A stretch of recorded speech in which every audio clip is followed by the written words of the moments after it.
સુરતમાં યુએસડીટીના ટ્રેડિંગમાં ભારે નફાની લાલચ આપીને લગભગ લાખોની સાયબર છેતરપિંડી કરવાના કેસમાં સાયબર ક્રાઇમની પોલીસે એક આરોપીને ઝડપી પાડ્યો હતો।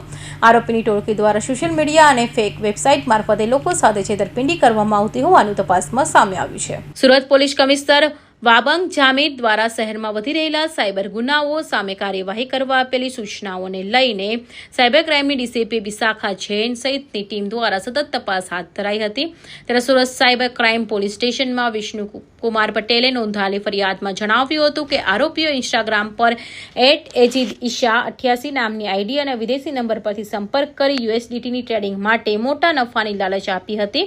ત્યારબાદ વિષ્ણુ પટેલને બિટકોઇન #com નામની વેબસાઇટ અને એપ્લિકેશન પર એકાઉન્ટ ખોલાવી વિવિધ યુપીઆઈ આઈડી અને અલગ અલગ બેંક ખાતાઓમાં રૂપિયા જમા કરાવ્યા હતા અને 72.23 લાખ જેટલી રકમ ટ્રાન્સફર કરાવ્યા બાદ પણ નફો કે મૂડી પરત ન આપી ઠગાઈ આચરી હતી।